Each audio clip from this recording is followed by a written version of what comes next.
folks. I guess I gotta turn down my little music here. Alright, so I'm turning it down. Alright, I'm leaving the apartment. I've spent, I don't know, a few hours over there this afternoon. This morning, um, for me at work, today is the last day of school for the kids. That is, sorry. Um, and so we had a half day, and I needed that because of what happened this morning also. So this morning, I get over to the apartment, and my brother's been doing really well with taking his medication, right? Either between me and or him, he hasn't tried to leave the apartment without taking it. So that's a win. Definitely what I've been trying to get him to do is like, listen, it's like, I don't want to be in your business. I'm not trying to track you per se, but I just need you to take your medicine because the more you take it, you'll actually feel a lot better. And yeah, more of the symptoms will go away and you would feel more normal, right? So this morning I get there, and he is on his laptop. But he was on his laptop yesterday morning too, so I didn't think of anything of it per se. But then I see that he is trying to log into the telehealth thing. And I kind of had a feeling that's why I left how to do it with him. Because I feel like if he's left to do it by himself, he'll actually do it. So some of the things that he has been doing that I've noticed, that he's trying to help himself. I don't know if he likes asking for help. And that was one of the things that I know early on I discovered. It's like he doesn't like to ask for help, but he needs to ask for help. And not wait until it's too late. So that's when he is asking for help, when it's like too late. All right. So anyway, so he's trying to log in this morning to the telehealth. And I'm like, oh, what's going on? And he is now being more aware that he is seeing things without being in crisis, if that makes sense. Because he was seeing things and he would tell me, oh, he doesn't see it, like he's just pretending. So part of it was him denying. He was what I call masking. He was pretending like he didn't have the symptoms to other people when really he was having the symptoms. And anybody who would see him would know that something's not quite right there. So the only person he really was fooling was himself. So anyway, he this morning though mentioned that he is hearing voices that are not, his, and seeing things. And so I was like, okay. So I started panicking a little bit because I was like, oh my gosh, the last time he finally admitted to hearing things and seeing things was when I had to take him to the hospital. So I was like, oh my gosh, I hope I don't have to take him to the hospital and then miss my very last day of school with the kids. But he was coherent enough. Like I said, I feel like the medication has been in him long enough now, consistently, for a week and a few days. So we still have another few more days before we wean off the smaller tablets, and let the injection do what it does. But he is now, admitting to seeing things and hearing things. And he wanted to see someone. And I was like, okay. So I tried to help him log in. And I discovered two things this morning that kind of upset me. Number one, I thought they advertised that it's 24-hour, doctors, right? That's the one thing. Not for mental health. You got to set an appointment. And so I was angry with that. And then the second thing that got me, oh my gosh, sorry, these potholes. Ooh. The second thing was the insurance. So luckily the other day, I was able to get the prescription sent into a pharmacy before the insurance company decides that they don't want to cover that website that I was on, because my brother chose another insurance company when he was in his psychosis like state, because he wanted a free, what he calls a free gift card for $25 every 2 months. And I'm like, so I'm still trying to untangle that. I don't even know how I can go about doing that. Um, I tried over the phone a couple of times, and the company itself seems to have issues. I'm trying to link his account from a previous account, and for some reason, when I was talking to customer service, the woman, she was looking at one account and I was looking at a different account, and I was like, well, how is it that we are looking at two different things and this is supposed to be like my brother's one thing, right? So anyway, I got frustrated with them a few months ago, so he's still with them, and I don't know, but anyway, so they don't want to cover um, that particular website that I was on, that we initially got the medication for, right when I got him into Georgia. So there's a lot of, stickiness in that. So if you don't live in the United States, unfortunately, our healthcare system is so trash that if you cross state lines, you might have to have a whole nother insurance. Very true. So once you cross what we call our states, our insurance is not going to always be the same unless you choose a company that covers the different states. Yeah, we don't have universal health care in the United States. A lot of people don't realize that, and I'm going to keep saying that. It's like, and our healthcare companies, a lot of them want money. Like, not only do we have to have them attached to our work, when we even go, we still have to pay money to get in there. Even though our work is paying for part of that insurance, then we got to pay more. And then if you don't, or you can't work, you've got to get the government assisted insurance. And even then, my friends, you still don't necessarily get the same coverage if you move from one state to another. Yeah. America is, yeah. So me moving him closer to me to, get better healthcare, which again, Georgia is actually a little better than Alabama. I am going to say that.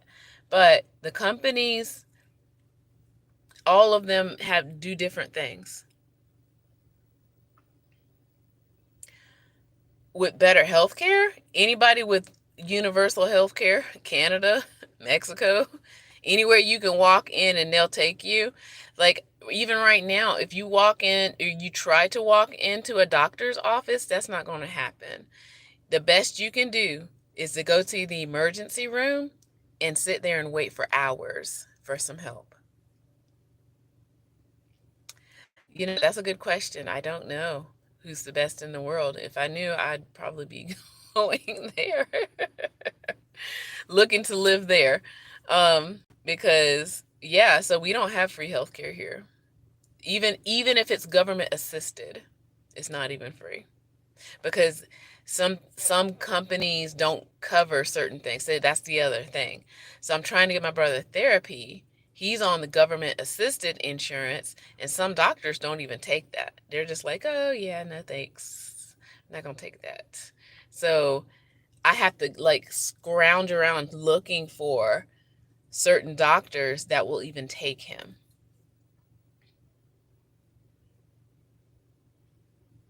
Yeah, you know what?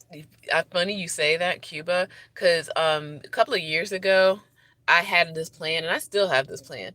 Like, Cuba's not that far, and it's finally open to the folks of the United States, to go get all of my screenings done in Cuba and have a vacation doing it.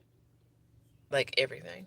Seriously, it's and I know some people say, well, they're abusing their doctors. It's like, look, they're abusing the doctors here in the United States too. So it's not even the doctors that are saying, all these outrageous prices. There's the companies. There's a middleman in between the patients, the health insurance companies, and the doctors. Because I've met a lot of healthcare professionals that want to help people. They really do. And they just sometimes can't take certain patients, or if they take them, they gotta, finagle some kind of way. Like, I'm gonna tell you, my pharmacist, when I moved my brother here to Atlanta, I really didn't know what was going on, because I keep myself healthy. I am not on any medications.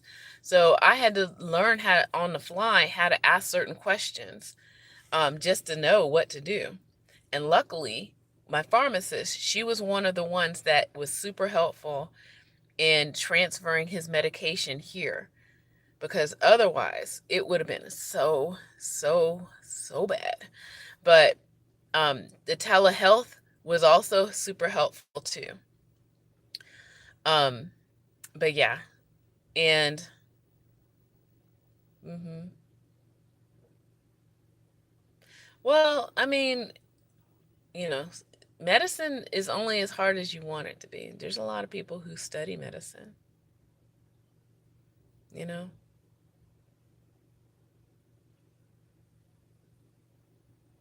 Yeah, people take advantage of a lot of things, but when somebody needs help and they are, and I'm again talking about the United States, um, they won't, like, if I were to walk, like, I'll just say this.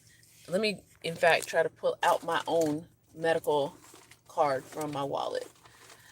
On it, it has the company that I go get my insurance from, and my company will only cover certain doctors. Okay.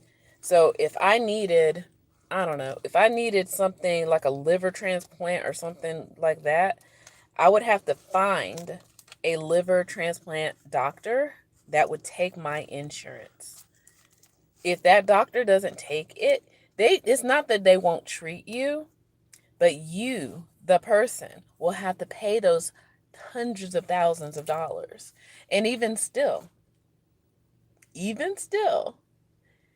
even if you do have health insurance, you still might have to pay tens of thousands of dollars, depending. Yep.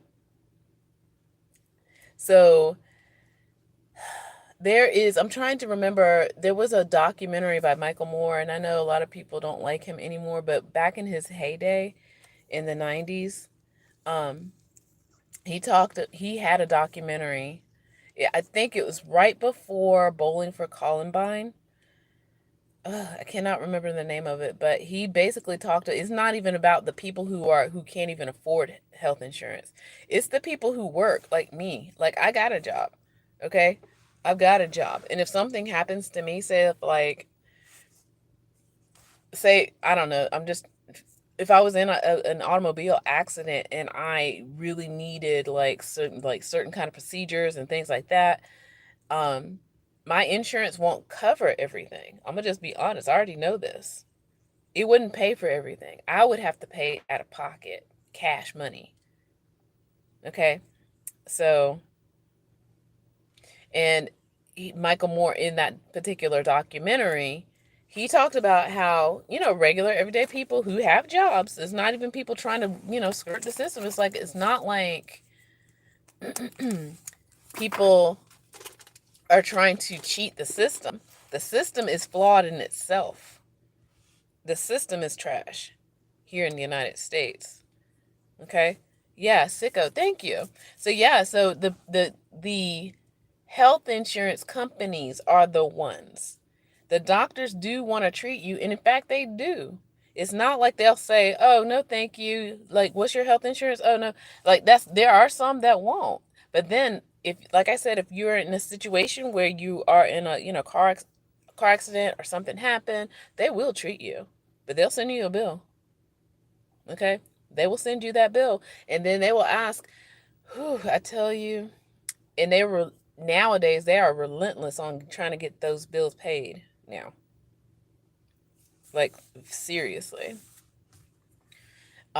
But they will treat you, and then you're basically stuck with this bill that, yeah, the health insurance, they paid some of it. Mm-hmm. They'll pay some of it, but then why is an operation $100,000 when overseas it's not, or in the Caribbean it's not? And then the health, like the health company, they'll pay $80,000, but then you're stuck with paying $20,000 cash money. Okay, that's what I'm talking about. So a lot of people just assume that it's always, oh well, you're trying to cheat the system. It's like nobody's trying to do that. The system itself is flawed.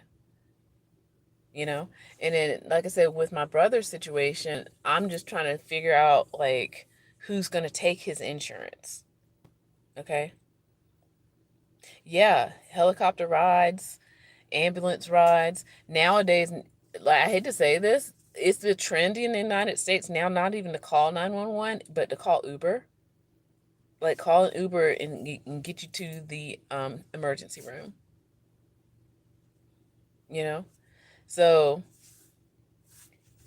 yeah, because the ambulance ride costs $300. Like, seriously. But anyway, um he is I what I ended up doing this morning, though, was realizing that he's not in crisis, even though he might feel like he's in crisis. um I, set up some things because he still doesn't have a phone, and I'm trying to figure out how to have him not have a phone, but have a phone at the same time where he doesn't dial 911. Back to that.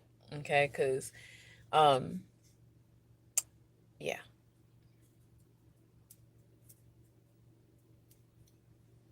And I'm also trying to figure out how to get him therapy, because now he's asking for therapy, which is good. This is a good thing. The medication is helping him be like cognitively aware enough that there's something wrong, because his diagnosis is on the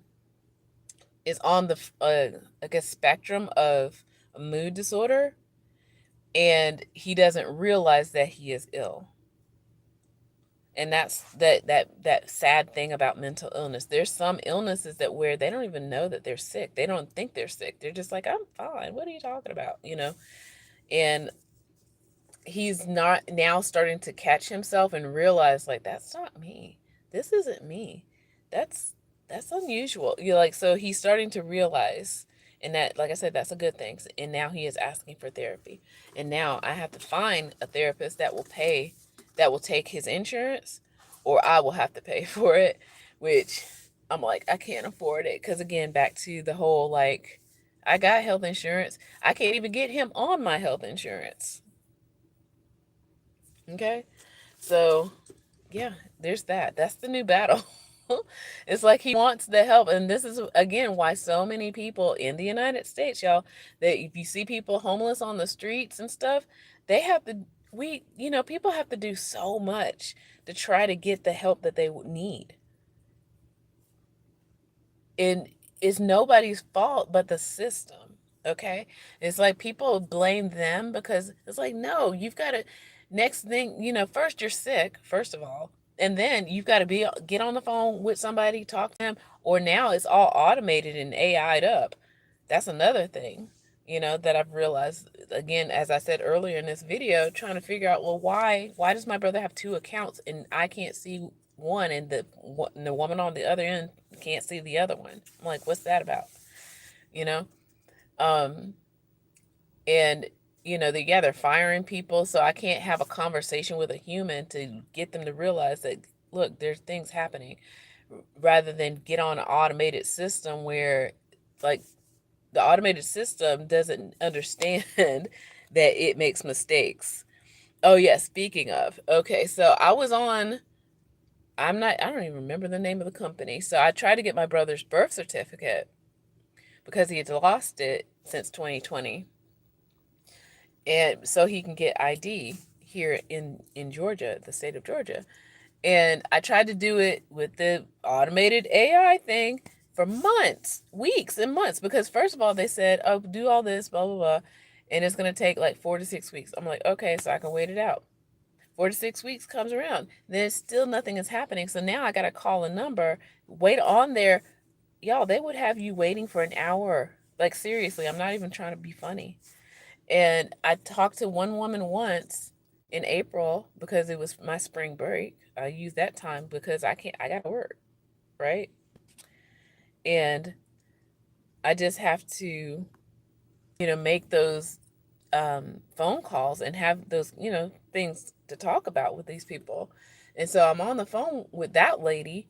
And then she's like, well, I got to talk to my manager. And I'm like, okay. And then, they asked for another piece of documentation, which I provided. And I'm still waiting for them, by the way. And then, you know what? I was like, you know what? Let me go straight to the health department of that county, of the state and city that we were born in, and just send them a paper application. And I did. And guess what? I got it. It took a few weeks. Sometimes we just gotta just do it, break it down old school, you know? Sometimes we gotta.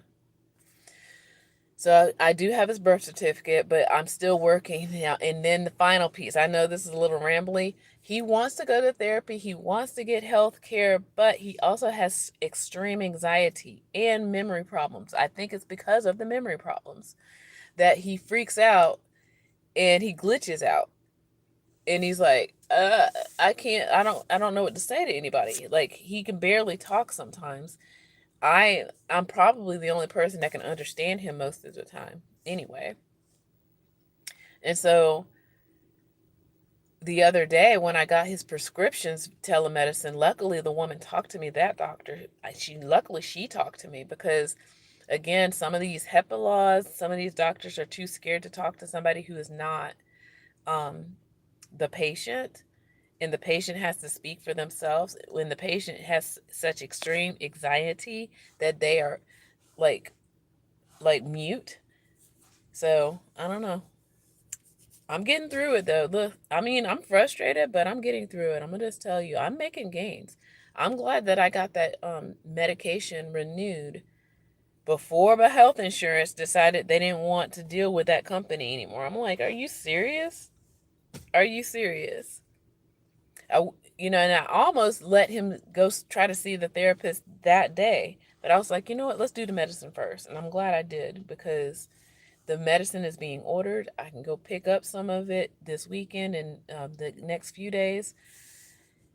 And he's still needing therapy. So luckily, I hope, another company that his insurance takes. We'll see what happens. I did see a bill. I sure did. And I was like, So I got to battle the health insurance companies now. Not only does he need the help, now he's asking for it. Now I got to sit and battle with the health insurance companies. And that is if they even talk to me. Because remember, I don't have power of attorney yet. Yeah. There's a lot going on here. But, I'm glad that I have the time and the patience and the resources to be able to help, because otherwise he would be missing again and on the streets and not getting any help. Just like a lot of people now that I see people out on the streets, it just makes me sad, super sad for them, because I see what it takes to try to get help and nobody can help. And there's so many people that it's overflowed. It's flooded. There's so many people that need help. And it's just not simple. But I'm fighting for my brother, okay? Just that Mufasa song. We did see that movie before he got more anxiety and can't go to movies now. But, I always wanted a brother just like you. No matter what. He's like one of the very few people I would do this for. Just saying. And with that, I do say, take care. Bye. Like and subscribe. Watch the playlist. Yeah. See you, friends.